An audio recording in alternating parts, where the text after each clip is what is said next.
안녕하세요. 저는 서울 변두리에서 작은 미용실을 운영하는 30대 미용사입니다. 결혼한 지 7년째 6살 아들을 키우는 워킹맘이죠. 제가 오늘 이 사연을 쓰게 된 이유는 최근에 저희 가족에게 일어난 너무나 충격적인 일을 누군가에게든 털어놓고 싶어서입니다. 혹시나 저처럼 시댁 식구들에게 상처받으며 살아가는 며느리들이 있다면 작은 위로라도 되었으면 하는 마음도 있고요. 저는 그동안 시어머니께 한 인간으로서 존중받지 못했습니다. 가난한 친정과 고졸이라는 학력이 제 발목을 잡았죠. 하지만 언젠가는 진심이 통할 거라 믿으며 늘 최선을 다했어요. 그런데 얼마 전 그 모든 것을 뒤흔드는 엄청난 사건이 일어났네요. 그럼 지금부터 그날의 기막힌 이야기를 차근차근 들려드리겠습니다. 결혼 후 저는 시어머니에게 따뜻한 시선 한번 받아본 적이 없지만 솔직히 처음에는 크게 걱정하지 않았어요. 시간이 지나면 나아질 거라고 속 편하게 생각했었죠. 하지만 그건 정말 순진한 착각이었어요. 그맘때 시어머니의 첫마디는 늘 구박으로 시작됐거든요. 예, 넌 친정이 가난해서 매일 김치만 먹고 살았니? 큰애는 요리학원도 다녔다는데 넌 왜 이렇게 뭘 할 줄 아는 게 없어? 네가 고졸이라고 자식 교육도 제대로 안 시키는 거냐? 애가 왜 이렇게 느려? 큰집 민호는 벌써 영어를 술술 하던데 윤호는 뭐 하는 거야? 혹시 엄마가 무식해서 애도 머리가 나쁜 건가? 그런 말을 들을 때마다 가슴이 찢어지는 것 같았습니다. 저는 집안 형편이 어려워 대학을 못 갔을 뿐이지 성적은 나쁘지 않았어요. 그런데 단순히 학벌만 보고 저를 공부도 못하고 아무짝에도 쓸모없는 사람 취급하시는 게 억울했죠. 거기다 저도 제 분야에서는 꽤 인정받는 미용사였거든요. 하지만 시어머니는 늘 이런 말로 저를 상처 주셨어요. 그깟 미용사 나부랭이가 뭐라고 바쁜 척이야? 그럴 때마다 남편이 시어머니에게 저 대신 한 소리 하긴 했지만 변하는 건 없었죠. 남편 역시 평범한 직장인이라며 무시당하긴 마찬가지였거든요. 자기가 낳은 아들임에도 무시하는 말을 늘 입에 달고 사셨어요. 대기업에 못 들어가서 중소기업이나 다니며 푼돈 버는 한심한 녀석. 내가 너희만 생각하면 속이 터진다 터져. 그에 비해 아주버님은 사업을 해서 큰 돈을 벌고 형님도 피아노를 전공해 학원을 운영하는 부잣집 딸이라며 대놓고 편애하셨죠. 큰애네 좀 봐라. 사업이랑 학원이 얼마나 잘 되는지 50평 대궐 같은 집에 사는데 너희는 겨우 24평 전세. 아유, 가뜩이나 능력도 없는 게 마누라까지 저런 애를 만나서 내조를 못 받으니 집에 볕들 날이 있겠어? 사실 저희도 열심히 살고 있었어요. 남편은 매일 야근하면서 승진을 위해 노력하고 저도 미용실 운영하면서 알뜰하게 살림 꾸려가고요. 피곤하고 바쁘지만 아이에게 더 많은 세상을 보여주기 위해 쉬는 날이면 박물관도 가고 교육에도 신경 쓰며 살고 있었죠. 하지만 시어머니 앞에만 서면 늘 부족한 사람들이 되어버렸어요. 더 가슴 아픈 건 죄 없는 아이까지 비교당한다는 사실이었습니다. 제 아들 윤호는 조금 내성적이고 섬세한 아이입니다. 그림 그리는 걸 좋아하고 책 읽는 걸 즐기는 조용한 성격이죠. 그런데 시어머니는 그런 아이를 보면 늘 한숨을 쉬셨어요. 아휴, 사내 녀석이 저렇게 소심해서 어디다 쓰니? 큰집 민호는 태권도며 수학이며 대회란 대회는 다 나가서 상을 휩쓴다더라. 될성 부른 나무는 떡잎부터 알아본다고 했는데 쟤는 뭐가 되려고 저러는지? 그럴 때마다 아이가 풀이 죽는 모습을 보면 정말 가슴이 아팠습니다. 한 번은 아들이 대놓고 이런 말을 물어보더라고요. 엄마, 난 민호 형아처럼 똑똑하지 못해서 할머니가 싫어하시는 거야? 아무리 애라도 자기를 예뻐하는지 아닌지는 빤히 아는 것 같았어요. 아이가 벌써 차별 대우받는 걸 느끼고 상처받다니 너무나 속이 상했죠. 아니야, 윤호야. 넌 충분히 똑똑해. 할머니는 너도 사랑하시는데? 단지 표현을 잘 못하실 뿐이야. 하지만 제 말이 얼마나 공허한지 저도 잘 알고 있었습니다. 명절이나 가족 모임 때마다 노골적으로 두 집을 비교하시니 아무리 변명을 해봐도 소용이 없었죠. 큰며느리만 보면 입이 귀에 걸려서 늘 칭찬을 늘어놓으셨어요. 아이고, 넌 예술아내라 그런지 감각이 있구나. 아무리 명품 옷이라도 다 어울리는 게 아닌데 네가 두르면 뭐든 찰떡이다. 그러고선 고개를 돌려 저를 보시면 예, 넌 옷이 그것뿐이냐? 누가 치질이 궁상아니랄까봐 미용사라는 게 그 꼴인데 누가 자기 머리를 맡기겠니? 사업하는 아주머님네는 외제차를 타고 좋은 집에 사니 남들 눈 의식하기 좋아하는 시어머니의 자랑이었죠. 그에 비해 저희는 평범하기 짝이 없었어요. 아니, 시어머니 입장에서는 평범을 지나쳐 너무나 초라해 보였던 것 같네요. 그래도 저는 늘 최선을 다했습니다.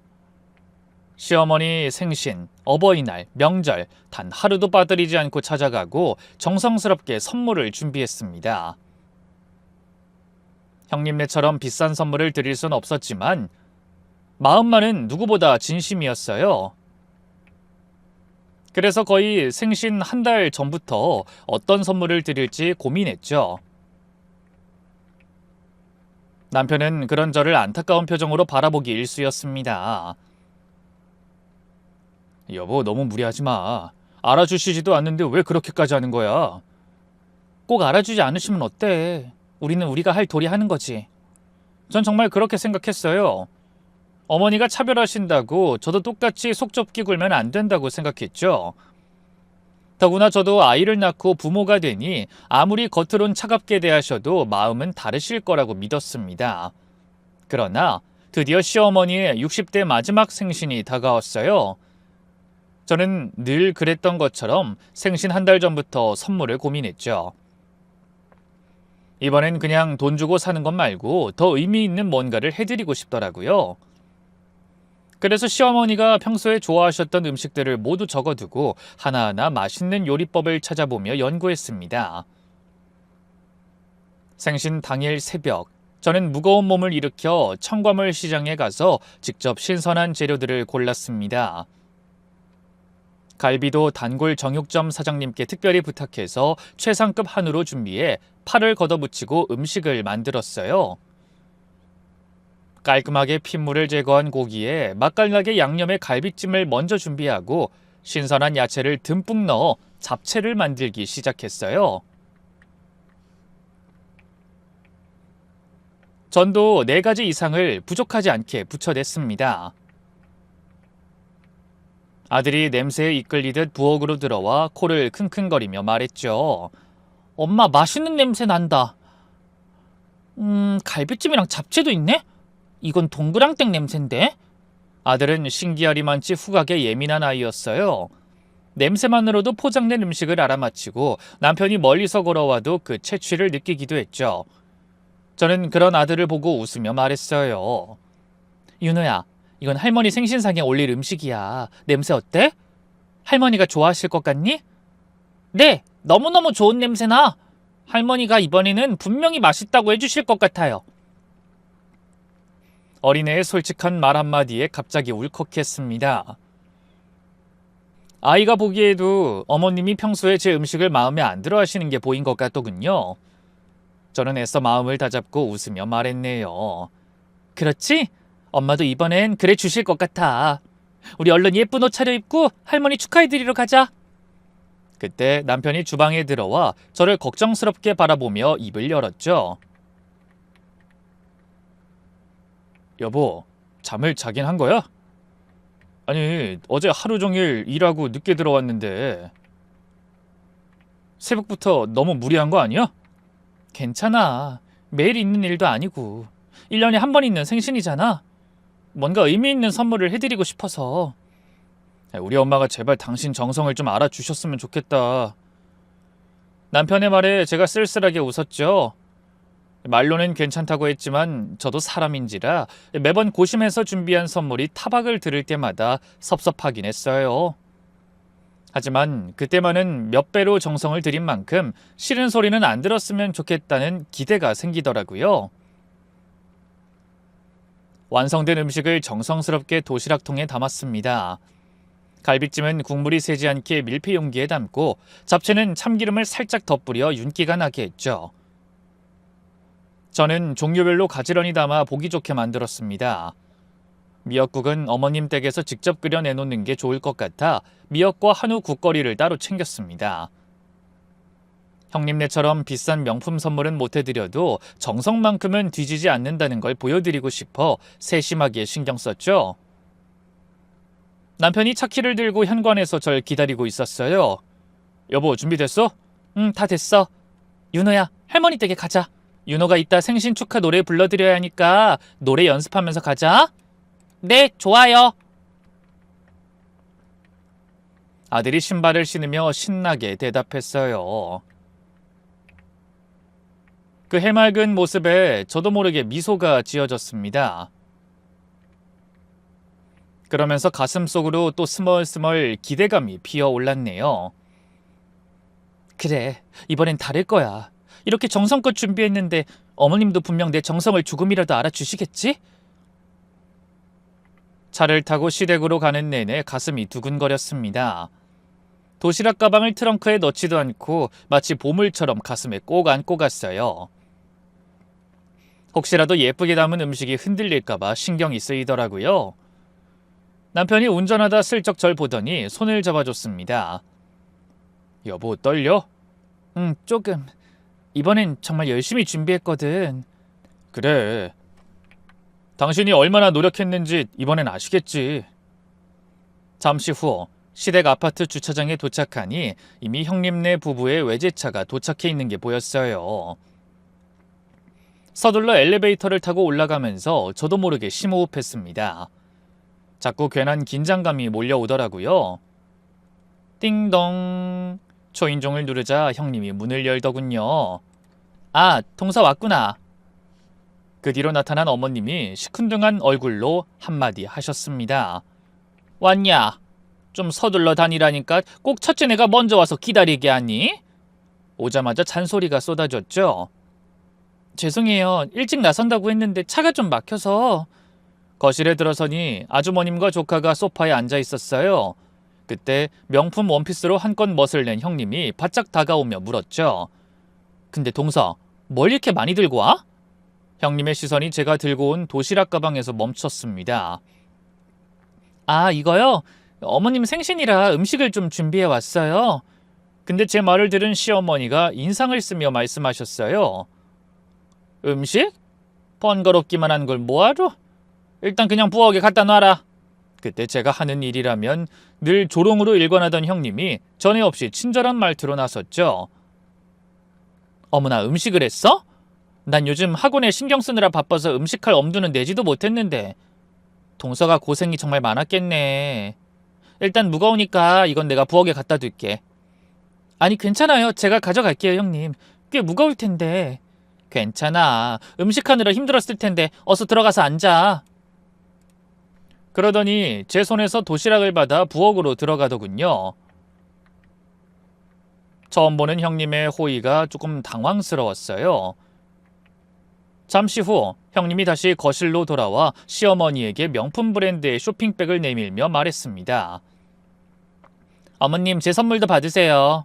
어머님이 지난번에 이 브랜드 스카프가 예쁘다고 하셨잖아요. 그래서 준비했어요. 이번에 새로 나온 신상이에요. 형님의 선물을 보자 시어머니의 얼굴이 대번에 환해졌어요.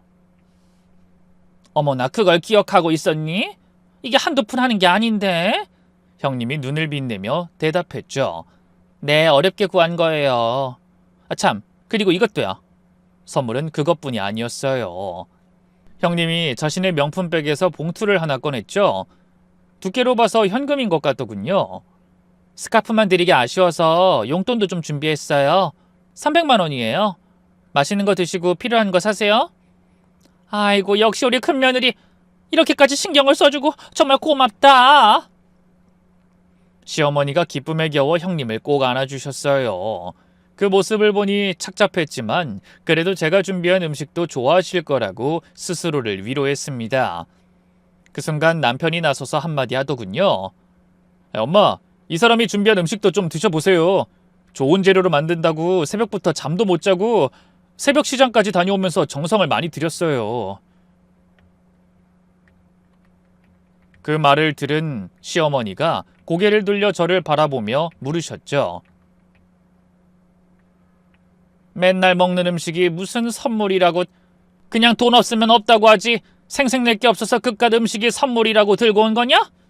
시어머니의 목소리가 싸늘했습니다. 죄송해요, 어머님. 뭘 준비해야 할지 몰라서. 대신 정말 정성껏 준비했으니까 한번 드셔보세요. 얼른 국 끓이고 상 차릴게요. 저는 벌떡 일어나 주방으로 가서 바지런히 미역국을 끓였어요. 그리고 도시락통을 꺼내 음식을 접시에 담으려 했죠. 그때 안으로 따라 들어온 어머니와 형님이 고개를 빼들고 음식을 확인했습니다. 이건 어머님이 좋아하시는 갈비찜이에요. 최상급 한우로 특별히 부탁해서 만들었고요. 이건 잡채랑 전이고요. 미역국은 지금 끓이고 있어요.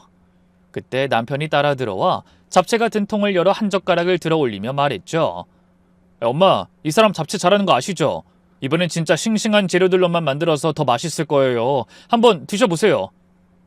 남편은 제가 속상할까봐 신경이 쓰여 조금이라도 분위기를 바꿔보려고 그러는 것 같았어요.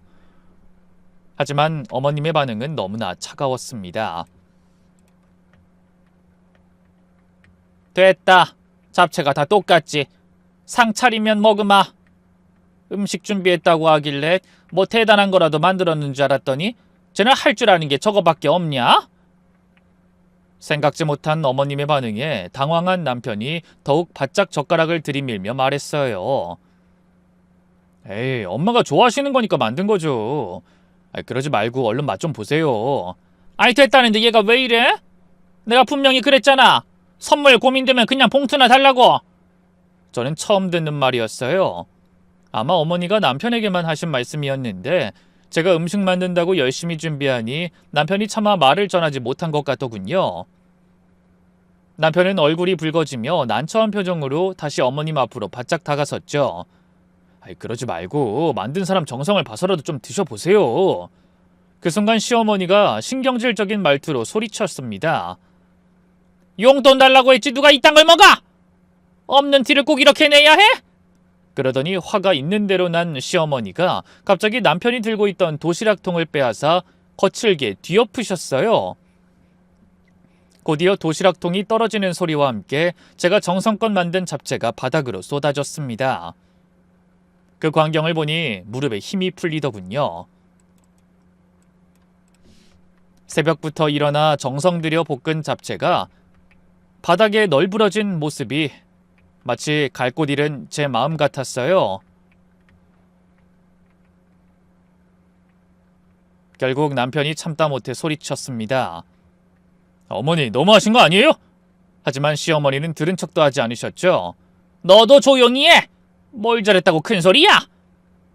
네가 돈을 제대로 못 버니까 마누라가 저런 거나 만들어서 궁상 떠는 거 아니야? 그때 아들 윤호가 제 옆으로 다가와 떨리는 목소리로 물었어요.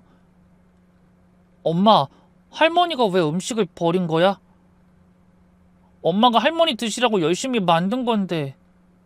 저는 울먹이는 아들을 꼭 안았지만 아무 말도 할 수가 없었어요. 무슨 말을 해야 할지 모르겠더라고요. 그때 바닥에 쏟아진 잡채를 보던 시어머니가 뭔가를 발견한 듯 고개를 갸웃거리셨습니다.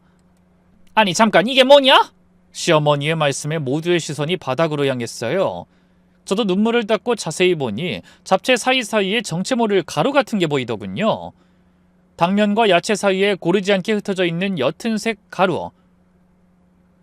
그런데 저는 넣은 기억이 전혀 없는 것이었어요.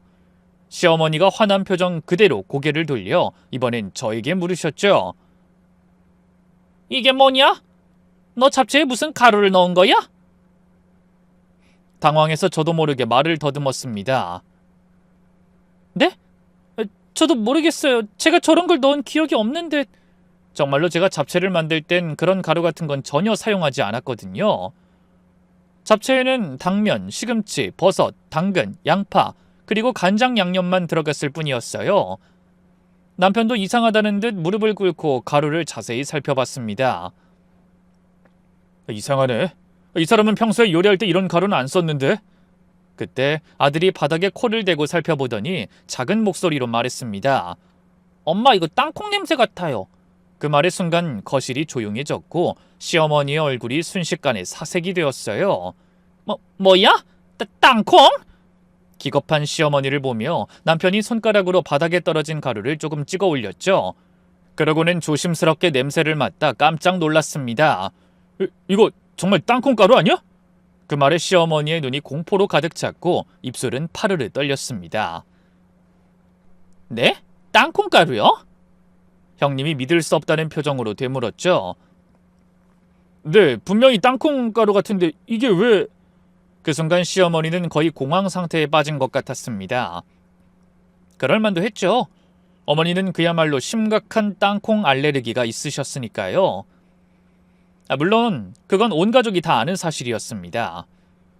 시어머니의 땅콩 알레르기는 정말 심각해서 조금만으로도 호흡곤란이 오고 최악의 경우 쇼크로 생명이 위험할 정도라고 했어요. 그래서 가족 모임이 있을 때마다 항상 주의했고 외식을 할 때도 몇 번이나 확인하고 조심했던 게 바로 땅콩이었습니다. 저도 당연히 그 사실을 누구보다 잘 알고 있었어요. 그래서 시어머니께 드릴 음식을 만들 때는 절대로 땅콩은 물론이고 어떤 견과류도 사용하지 않았습니다. 물론 그날 아침에 만든 잡채도 마찬가지였죠. 저는 깜짝 놀라서 필사적으로 외쳤습니다. 그럴 리 없어요. 제가 음식에 땅콩가루를 넣을 리가 없잖아요. 어머님이 알레르기 있는 걸 당연히 잘 알고 있는데... 안 그러려고 해도 자꾸 목소리가 떨렸습니다. 너무 말도 안 되는 일이 벌어졌으니까요. 하지만 어머님은 이미 이성을 잃은 상태였어요. 얼굴이 분노로 일그러지더니 갑자기 제게 손가락질을 하며 소리를 지르셨죠. 네가 일부러 넣은 거지. 내가 땅콩 알레르기 있는 거 뻔히 알면서! 네? 아니에요, 어머님, 말도 안 돼요. 저는 필사적으로 손을 저으며 부인했습니다. 거짓말하지 마! 너 날 죽일 셈이었구나, 그렇지? 저는 시어머니의 비난과 독한 말씀에 충격을 받아 말을 잇지 못했습니다. 어떻게 그런 말도 안 되는 의심을 하실 수가 있는지 황당했어요. 어머님 오해예요. 그게 얼마나 무서운 일인지 잘 아는데 제가 왜 그런 짓을 하겠어요? 왜긴 내가 평소에 싫은 소리 좀 했다고 나한테 당한 거 복수하고 싶어서 그런 거 아니냔 말이야. 그게 무슨... 어머님한테 복수하겠다는 건 상상도 해본 적이 없어요. 솔직히 그냥 좀 서운한 적은 있었지만 그런 무서운 생각할 정도로 마음에 담아둔 적은 없다고요. 그때 갑자기 형님이 끼어들었습니다. 놀란 표정을 짓더니 한 손으로 입까지 가리며 호들갑을 떨더라고요. 어머나, 정말 무서운 일이네요. 만약 어머님이 아무것도 모르고 이걸 드셨다면 상상만으로도 정말 끔찍해요. 어머님 생신에 무슨 일이 생겼을지 모르잖아요. 형님의 말에 시어머니가 더욱 흥분해서 소리치셨어요. 맞아. 내가 이걸 먹었으면 죽을 수도 있었어. 생일날 초상을 치를 뻔했다고. 어머님의 목소리가 심하게 떨렸습니다. 잔뜩 공포에 질린 목소리였어요. 그동안 내가 너희를 무시하고 구박했다고 앙심을 품고 있었구나. 아무리 그렇다고 어떻게 부모를 상대로 이런 악랄한 짓을 벌여? 정말 제정신이 아니야, 제정신이! 저는 너무 억울해 눈물이 주르륵 흘렀습니다. 어떻게든 결백을 알리고 싶은데 너무나 뜻밖의 상황이라 억울하고 분해 온몸이 떨려왔어요. 간신히 정신을 차리고 시어머니를 향해 토해내듯 외쳤습니다. 어머님 정말 억울해요. 전 그런 사람 아니에요. 그 모습에 남편이 절 감싸고 나섰습니다. 어머니, 이 사람이 그럴 리 없잖아요. 항상 과하다 싶게 어머니 알레르기 때문에 조심하던 사람이라고요. 장 볼 때도 매번 성분 표시 확인하고 견과류는 아예 사지도 않았어요. 하지만 시어머니는 저를 역성드는 남편에게도 소리치셨어요. 그럼 이 땅콩가루는 어떻게 설명할 거야? 이게 하늘에서 떨어졌냐? 멀쩡히 윤호 어미가 만들어온 음식에 들어가 있는데 언제까지 말도 안 되는 소리를 짓거릴 거야? 그때 소란을 듣고 달려온 아주버님이 무릎을 꿇고 앉아 바닥에 흩어진 가루를 더 자세히 살펴봤습니다. 그러고는 고개를 끄덕였어요. 정말 땅콩가루가 확실하네요. 재수씨, 이거 정말 모르는 일이에요? 네, 그럼요, 아주버님. 전 절대 그런 거 넣지 않았어요. 아니, 집에 땅콩가루 자체가 없다고요. 하지만 제가 아무리 설명해도 시댁 식구들은 믿어주지 않는 것 같았습니다. 시어머니는 계속 저를 도끼 눈으로 노려보고 아주버님 내외도 의심이 가득 담긴 눈초리로 바라봤죠. 어머님은 분이 풀리지 않아 콧김까지 내뿜으며 길길이 소리치셨어요. 그런 게 변명이 된다고 생각해? 이렇게 확실한 증거가 있는데! 어머님 제발요. 정말 전 아니에요.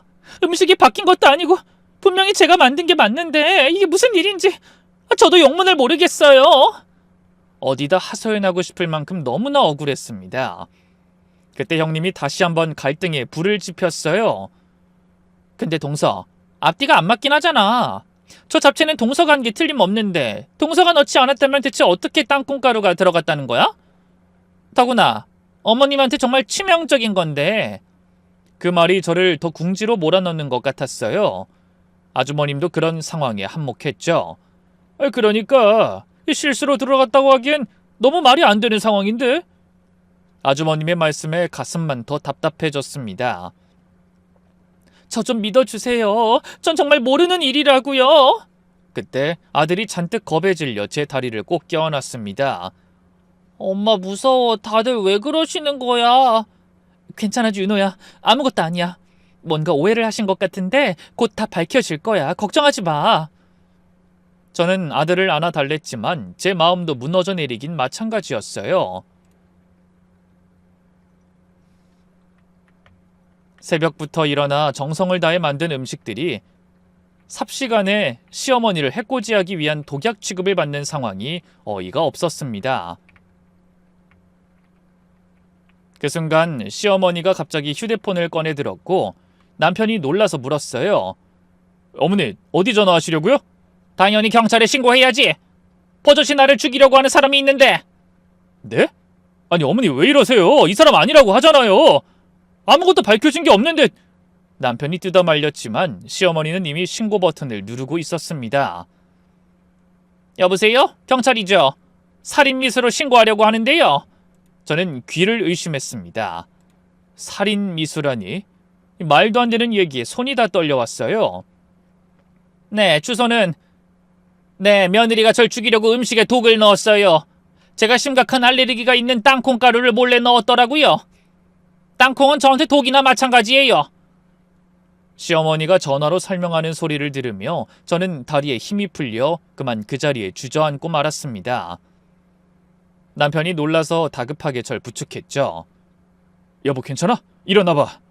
하지만 저는 넋이 나간 듯이 허공에 대고 중얼거렸습니다. 정말 오해해요.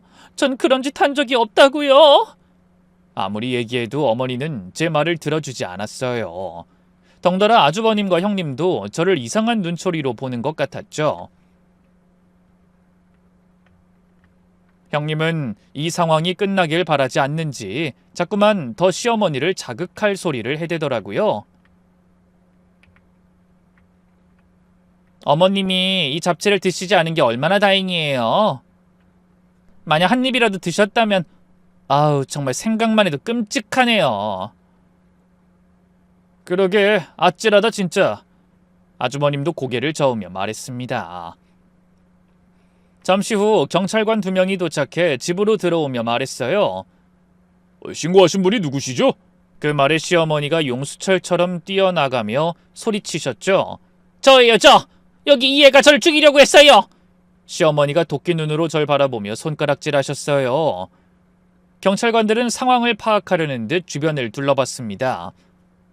바닥에 쏟아진 잡채가 그대로 널브러져 있고 그 주위로 땅콩가루들이 흩어져 있었어요.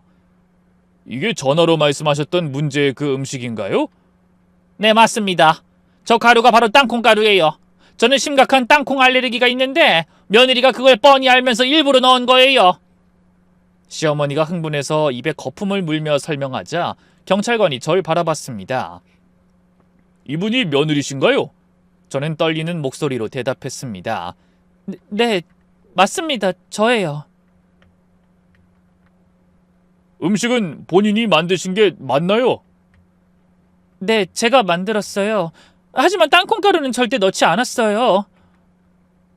시어머니가 알레르기 있으신 걸 잘 아는데 제가 왜 그런 짓을 하겠어요? 일단 정확한 조사가 필요할 것 같습니다. 이 가루가 정말 땅콩인지 확인도 해야 하고요. 경찰관이 증거봉투를 꺼내 정체불명의 가루를 좀 담았습니다. 그리고 양쪽 진술도 들어봐야 할 것 같은데 일단 지구대로 같이 가시죠. 경찰관의 말에 제가 떨리는 목소리로 물었습니다. 저도 가야 하나요? 네, 일단 정확한 조사를 위해서 같이 가주셔야 할 것 같습니다. 남편이 제 손을 꼭 잡았어요. 걱정하지 마, 여보.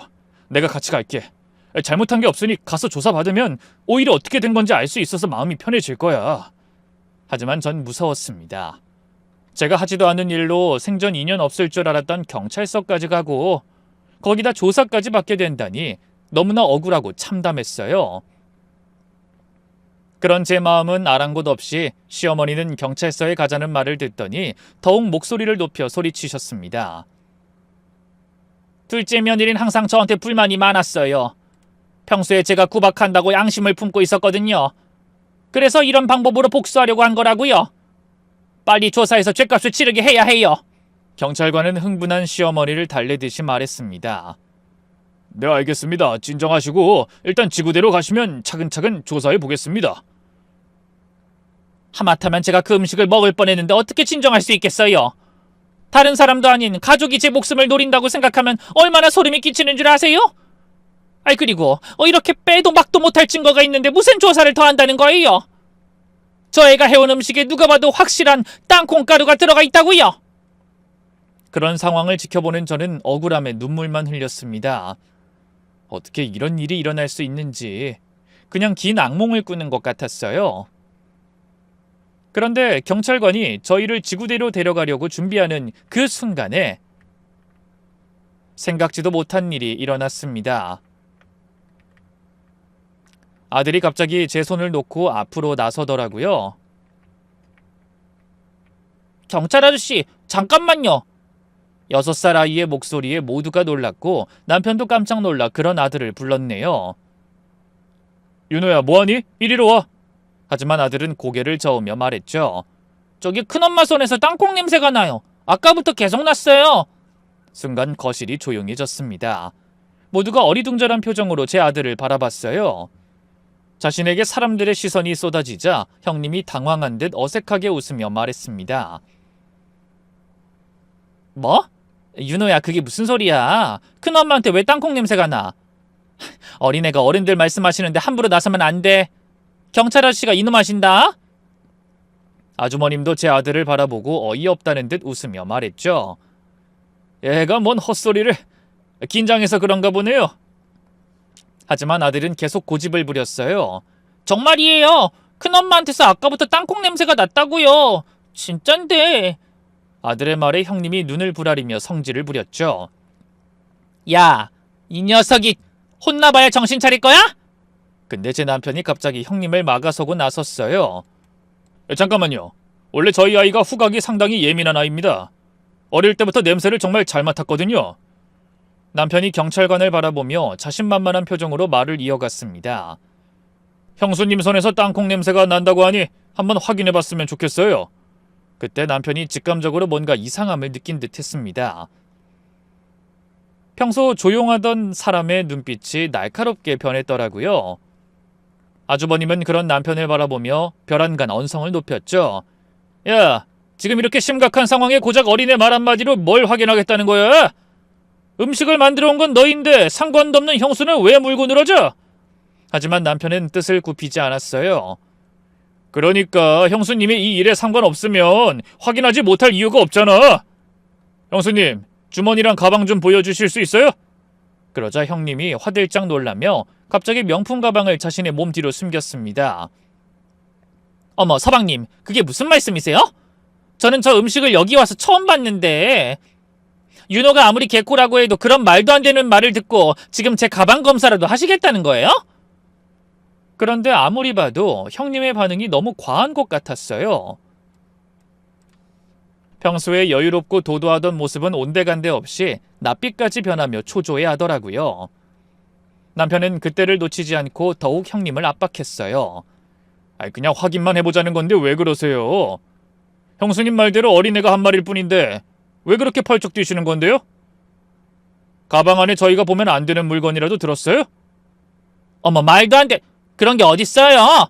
그냥 사생활 침해니까 그런 거죠. 형님이 가방을 신주단지 모시듯 꼭 껴안으며 뒤로 물러섰습니다. 그 모습에 경찰관도 이상함을 느꼈는지 형님을 주시하기 시작했어요.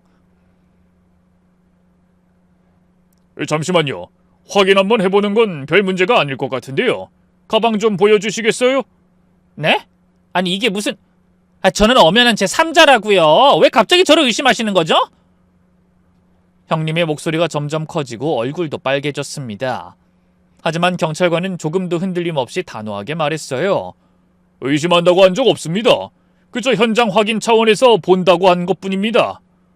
이상한 게 없으면 보여주실 수 있는 거 아닌가요? 본인 것만 보겠다는 게 아닙니다. 저기 둘째 며느님의 가방도 차례로 확인해 볼 겁니다. 그런 말을 하며 경찰관이 한 발 앞으로 다가섰어요. 그러자 다음 순간 놀라운 일이 일어났습니다. 갑자기 형님이 자기 가방을 끌어안은 채 현관문을 열고 달려나간 거예요. 그 자리에 있던 모든 사람이 깜짝 놀랐죠. 경찰관은 반사적으로 몸을 움직여 도망간 형님을 쫓아 밖으로 나갔습니다. 잠깐 거기서요! 이러는 게 오히려 본인한테 불리하다는 거 모르세요? 하지만 형님은 뒤도 돌아보지 않고 달렸어요. 그렇다고 여자 몸으로 훈련 잘 된 경찰관들을 따돌리기는 무리가 있었습니다. 도주를 시도한 지 불과 몇 분도 안 돼 허망하게 바로 집 앞 골목에서 붙잡히고 말았더라고요. 경찰관들이 재빨리 형님을 붙잡자 이상하리만치 필사적으로 저항했죠. 놔요. 내가 뭘 잘못했다고? 죄 없는 시민을 이렇게 겁줘도 되는 거예요? 이거 다 불법인 거 몰라? 일단 진정하시고 저희 가방만 확인하면 됩니다. 그때 발버둥 치던 형님의 팔에서 가방이 떨어지며 내용물들이 쏟아져 나왔습니다. 그리고 그 안에서 생각지도 못한 물건이 발견됐네요. 경찰관이 눈을 가늘게 뜨며 투명한 비닐봉지 하나를 집어들었어요. 이건 뭡니까? 봉지 안에는 좀 전에 잡채 위에 뿌려져 있다 바닥에 떨어진 것과 똑같은 색의 가루가 들어있었습니다. 그 봉지를 집어올리며 경찰관이 나지막히 말했죠.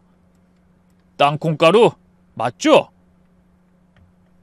모두가 충격에 빠져 형님을 바라봤습니다. 특히 시어머니의 표정은 믿을 수 없다는 듯 일그러져 있었어요. 남편이 떨리는 목소리로 물었죠. 형수님, 이게 어떻게 된 거예요? 이거 아까 잡채에 뿌려져 있던 그 가루 맞죠? 형님의 얼굴이 하얗게 질리는가 싶더니 갑자기 무릎을 꿇으며 울먹이기 시작했어요. 아니에요. 이건 제가... 형님은 어떻게든 핑계를 대보려고 머리를 굴리는 것 같았지만 긴장했는지 마땅한 변명거리를 찾지 못한 것 같았죠. 경찰관이 엄한 표정으로 그런 형님을 바라보며 말했습니다. 왜 땅콩가루를 가지고 있었던 건지 설명을 들어봐야겠네요. 경찰관의 무거운 압박에 형님이 눈물을 펑펑 쏟으며 더듬거렸어요. 저는 그냥... 그런 모습을 본 남편이 믿을 수 없다는 표정으로 형님을 바라보며 물었습니다. 형수님이 설마 도시락에 땅콩가루를 넣은 건가요? 하지만 형님은 부정하지 못하고 고개를 떨구며 흐느끼기만 했습니다. 별다른 말은 없었지만 그 모습이 답이었죠. 이 모든 과정을 지켜보던 시어머니가 비틀거리다 그만 맨바닥에 주저앉으셨어요. 뭐야, 이게 무슨... 둘째가 아니라 큰애, 정말 네가 그런 짓을 했다는 거야? 도대체 왜 그런 짓을 한 거야? 시어머니의 목소리에는 배신감이 가득했습니다. 그때 형님이 갑자기 고개를 들었어요. 눈물로 범벅이 된 얼굴이었지만 그 눈빛에는 뭔가 알 수 없는 감정이 느껴졌습니다. 그러더니 억울함이 잔뜩 담긴 목소리로 소리쳤죠. 이건 다 저 사람 때문이에요. 형님이 손가락으로 어딘가를 가리키자 그곳에 서 있던 아주버님이 기겁하며 외쳤습니다. 뭐? 그게 무슨 소리야? 나 때문이라니? 이제 와서 발뺌하고 나만 사지에 몰아넣겠다는 거야? 당신이 사업 말아먹고 빚더미에 올라앉아서 이런 일 생긴 거잖아. 밤마다 어머니 유산 타령하더니 나더러 눈 딱 감고 해보자고 한 건 당신이잖아. 너무나 충격적인 고백이었습니다. 모두가 얼어붙은 듯 두 사람을 바라봤어요. 시어머니는 놀라서 흔들리는 눈동자로 간신히 중얼거리셨죠. 그래서 나를 해치려고 한 거냐? 설마 너희들이? 그 순간 궁지에 몰린 형님이 홀린 듯 모든 걸 털어놓기 시작했습니다. 처음엔 외식하면서 거기 나오는 음식에 몰래 넣으려고 준비해왔어요. 근데 시어머니가 침통한 표정으로 다음 말을 재촉했습니다. 동서가 도시락 싸온 걸 보고 생각이 바뀌었어요. 등골이 서늘해졌습니다. 제 도시락을 보고 생각이 바뀌었다는 건 곧 어떻게든 저를 이용하려 했다는 뜻인 것 같았어요. 도시락에 몰래 넣으면 나중에 땅콩가루 때문에 문제가 일어나는 게 밝혀져도 모든 건 동서 탓으로 돌릴 수 있을 것 같았어요. 동서는 평소에 어머니 미움을 많이 받았으니까 그럴 동기가 충분해 보일 것 같았고요. 저는 배신감과 분노로 치를 떨며 소리쳤습니다. 아무것도 모르는 나를 이용해서 어떻게 그런 무서운 짓을 벌일 수가 있어요? 그러다 정말 어머니가 그걸 드셨으면 어머니는 큰일 당하시고 저는 영문도 모른 채 살인죄를 뒤집었을 뻔했다고요. 도대체 언제 그런 짓을 한 거예요? 도시락을 부엌에 가져다 놓으면서 아무도 없는 틈을 타서 슬쩍 뿌렸어. 근데 어차피 어머니가 안 드실 것 같더라고. 그래서 실패했다고 생각했는데 하필 잡채가 바닥에 쏟아지면서 들통난 거야. 형님의 고백에 모두가 경악했습니다. 어쩐지 평소답지 않은 친절을 베풀면서 도시락을 옮겨준다고 나서더니 그게 다 꿍꿍이가 있었던 겁니다. 뒤늦게 그 사실을 알자 소름이 끼쳤습니다. 시어머니도 간신히 숨을 가다듬으며 떨리는 목소리로 물으셨어요. 너희가 정말 이 어미를 죽이려고 한 거니? 고작 그 돈 때문에? 하지만 아주버님은 손사래를 치며 발뺌했습니다. 어머니 그런 거 아니에요. 전 정말 몰랐어요. 저런 무서운 여자랑 한 패로 묶지 말아주세요. 하지만 형님은 비웃듯이 그런 자신의 남편을 바라보며 말했습니다. 거짓말하지 마. 그렇게 눈 가리고 아웅하는 게 통할 것 같아? 매일 밤 어머니 유산 얘기하면서 계산한 게 누군데 그래? 유산만 받으면 빚 다 갚고 한동안 편하게 살 수 있다고 군침 흘렸잖아. 어차피 둘째는 어리숙해서 우리가 유산 다 차지해도 별 반항도 못할 거라고도 한 거 잊었어? 그건 그냥 혼자 생각한 거지. 진짜로 어머니를 해치려고 한 건 아니야. 아주버님은 변명했지만 이미 때는 늦은 것 같더군요. 경찰관이 형님에게 수갑을 채우며 말했어요. 일단 경찰서로 가서 살인미수에 대해 자세한 조사를 받으셔야겠습니다. 남편분도 같이 가주셔야 할 것 같은데요. 그 말에 아주버님이 눈을 크게 뜨며 뒷걸음질 쳤어요. 아니 전 아니라니까요. 저까지 왜 데려가신다는 거예요? 두 사람의 주장이 다른데 당연히 공모 여부를 확인해야죠. 아주버님의 얼굴도 사색이 되었습니다. 아닙니다. 전 정말 몰랐어요. 저 여자가 혼자 다 한 거라고요. 엄마 저 믿죠? 하지만 형님은 끌려가면서도 어떻게든 아주버님을 끌고 가려고 노력했어요. 이 비겁한 인간아. 내가 너만 안 만났으면 이런 꼴로 살 일 없었는데 나는 이렇게 만들어 놓고 너만 혼자 빠져나가서 멀쩡히 살겠다고? 내가 그 꼴을 보고 가만히 있을 것 같아? 이 멍청한 여자야. 둘 중에 하나라도 살아야지. 둘 다 문제 생기면 애는 어쩔 거야? 뭐 손발이 맞아야지 도둑질도 해먹지. 웃기고 있네. 애는 엄마랑 살아야지. 나는 위험한 일 시켜놓고 넌 애 핑계로 빠져나가려고? 평소에 그렇게 사이좋은 척 인꼬부부 행세를 하던 두 사람은 막상 궁지에 몰리자 꼴사나운 모습을 보이며 서로 살겠다고 난리였어요. 그 모습이 참 처참하더라고요. 저는 얼른 두 아이의 눈을 가리고 그런 몹쓸 어른의 모습을 보지 않게 하려고 노력했습니다. 시어머니도 그 광경을 바라보며 비통한 표정으로 눈물을 흘리셨어요. 평소에 그렇게 아끼고 자랑스러워했던 큰아들 부부가 자신을 죽이려 했다는 사실에 큰 충격을 받으신 것 같았습니다. 어떻게 이럴 수가? 시어머니가 비틀거리자 저는 본능적으로 달려가 넘어지지 않게 부축했습니다. 어머님, 괜찮으세요? 어머님이 제 얼굴을 올려다보셨어요. 그 눈에는 미안함과 후회가 가득했습니다.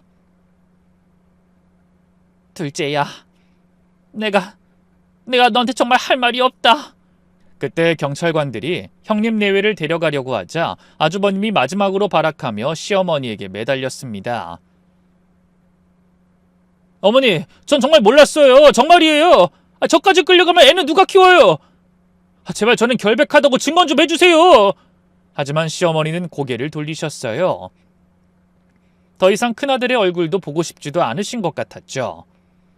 결국 형님네 부부는 경찰서로 연행됐고 저희도 참고인 자격으로 참석해 조사에 협조했습니다.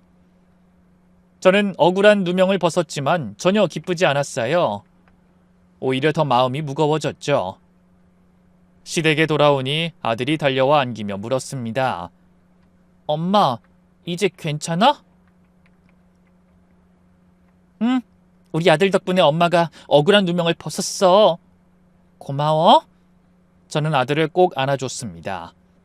아들의 활약이 아니었다면 저는 정말 억울하게 살인 미수범으로 몰릴 뻔했죠. 남편도 안도의 한숨을 쉬며 저를 위로했습니다. 놀랐지? 윤호 아니었으면 어떤 일 당했을지 정말 끔찍하다. 그때 시어머니가 힘없는 목소리로 말씀하셨어요. 저기 둘째야. 네 어머니. 미안하다. 내가 엄한 너를 의심하고 윽박질렀어. 시어머니의 눈에서 눈물이 흘렀습니다. 내가 얼마나 속물 같았는지 이제야 깨달았다. 정작 나를 해코지하려던 애들도 알아보지 못하고 정성껏 음식을 준비한 너를 오해했어. 시어머니의 고백에 저도 눈물이 났지만 오히려 단단히 화가 난 건 제 남편이었어요.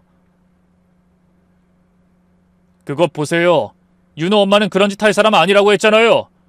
어머니 이렇게 증거가 나오지 않았으면 이 사람을 억울하게 감옥에 보내고도 남으셨을 거예요. 그동안 저한테도 우리 윤호한테도 한 번도 진심으로 웃어주신 적 없죠? 그러더니 저와 아들의 손을 잡고 차갑게 돌아섰습니다. 오히려 제가 당황해서 그런 남편을 말렸지만 마음에 큰 상처를 입은 남편의 마음을 돌리기엔 역부족이었어요. 어머니가 아무리 눈물로 남편과 저에게 사과하셔도 달라지는 건 없었습니다. 내가 잘못했다.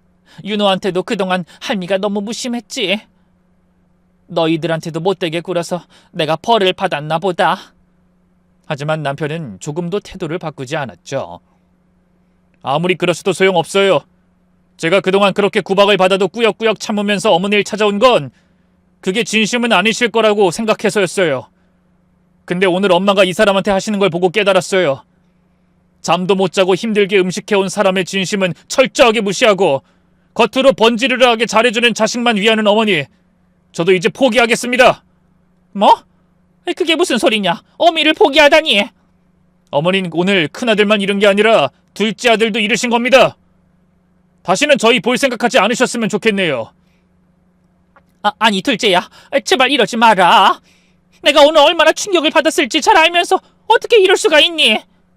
오늘 형이 그런 짓 벌이지 않았어도 엄마가 저희한테 이렇게 먼저 손 내미셨을까요? 그 단순한 물음에 어머님은 선뜻 답하지 못하셨어요. 그러자 남편은 쓴웃음을 지으며 말했습니다. 안 들어도 답을 알죠. 어머닌 절대 안 그러셨을 거예요. 지금은 큰아들이 없으니 당황해서 저라도 필요하신 거겠죠. 하지만 저도 그런 땜빵은 싫어요. 저는 저대로 아들로 인정받고 싶었는데 결국 그럴 기회는 없을 것 같네요. 이제 저도 엄마 아들 자리 사양하고 이 사람이랑 윤호 아버지로만 살기로 결심했어요. 그러니 엄마는 그렇게 좋아하던 큰아들네 옥바라지 하면서 손주나 키우고 사세요. 그 사람들이 엄마를 해코지하려고 했다는 거 두고두고 잊지 마시고요. 남편은 마치 다른 사람이라도 된 듯 시어머니에게 잔인한 말들을 쏟아냈어요. 너무하다 싶긴 했지만 그동안 얼마나 참아왔으면 그렇게 한이 맺혔는지 가슴이 아프기도 했죠. 그날 저는 분노에 치를 떠는 남편의 손에 이끌려 부엌에 널브러진 음식을 치우지도 못하고 시댁을 나서야 했습니다. 몇 달 후 형님 내외 재판 결과가 나왔어요. 형님은 살인미수죄로 징역 5년을, 아주버님은 범행을 일부 공모한 사실이 인정되어 징역 3년을 선고받았습니다. 선고가 있던 날 시어머니는 법원 앞에서 쓰러지셨죠. 그토록 아끼던 큰아들 내외에게 배신당한 충격을 견디지 못하신 겁니다. 병명은 극심한 스트레스로 인한 공황장애와 우울증이라고 하더군요. 하지만 진짜 문제는 그 뒤에 일어났어요. 두 사람이 감옥에 들어가 형님네 아들을 어머니가 맡게 되신 겁니다. 물론 처음엔 일하는 사람을 쓰려고 했지만 부모와 떨어진 아이가 정서불안을 겪으며 못된 행동을 일삼아 사람이 붙어있지 못하는 모양이더라고요. 결국 견디다 못한 시어머니가 저에게 찾아와 도움을 요청하셨습니다. 둘째야, 그동안 내가 정말 잘못했다. 제발 나 좀 도와다오. 시어머니의 목소리는 심하게 떨리고 있었죠. 평소에 당당하고 거만하던 모습은 찾아볼 수 없었어요. 하지만 남편은 차갑게 돌아선 채로 모든 부탁을 거절했습니다. 어머니, 이제 저희 볼 생각하지 마시라고 했잖아요. 그동안 그렇게 눈에 가시로 여기시더니 이제와 이러시는 거 너무 실망스러워요. 아쉬울 때 손만 벌리면 저희가 언제든 달려와 도와드릴 거라고 생각하셨어요? 그렇다면 오산이세요. 안다. 내가 다 잘못했다지 않니? 저희가 그간 받아온 서름은 그런 사과 한마디로 잊혀질 게 아닙니다. 제발 더는 저희 찾지 마시고 어머니 인생은 어머니가 알아서 사세요. 애초에 저희는 없었으면 좋겠다고 생각하던 볼품없는 자식들이잖아요. 남편이 단호하게 거절하자 시어머니는 눈물을 흘리며 돌아가셨어요. 저도 마음이 복잡했지만 그동안 어머님과 형님에게 받은 상처가 너무 깊어 저 역시 선뜻 손을 내밀기가 어렵더라고요. 그 뒤로 시어머니의 삶은 완전히 달라져 버렸습니다. 형님네 친정에서도 딸이 범죄자가 되자 연을 끊겠다고 나서 아이를 낳지 않겠다고 한 모양이었죠. 결국 시어머니가 황혼 육아를 하며 돈 때문에 자신을 해코지하려 한 아들 내외의 뒤치다꺼리로 힘든 나날을 보낸다고 하더군요. 그런 일이 있고 몇 달이 지났지만 여전히 시어머니는 저희에게 찾아와 잘못을 빌며 통안의 눈물을 흘리고 계십니다. 저도 가끔 마음이 흔들릴 때가 있지만 남편은 마음을 돌릴 기미를 보이지 않네요. 흔히 뿌린 대로 거둔다는 말이 있죠. 이번 일을 통해 저는 그 말의 뜻을 가슴 깊이 깨닫게 됐습니다. 자식의 진심을 보려 하지 않고 겉모습만 따지던 시어머니는 결국 아들에게 준 상처를 그대로 돌려받고 있네요. 언젠가 만약 어머니가 필요에 의한 것이 아닌 진심에서 우러난 사과를 하시는 날이 온다면 저도 진심으로 어머니와 남편의 화해를 위해 발벗고 나서볼 준비가 되어 있어요. 부디 여러분도 이런 저희 가정에 하루빨리 화해와 행복의 훈풍이 불어올 수 있도록 따뜻한 조언과 응원의 한마디 남겨주시길 바라며 저는 이만 물러가겠습니다. 긴 사연에 함께해 주신 모든 분의 복된 하루를 기원하며 저는 이만 인사드리겠습니다. 감사합니다.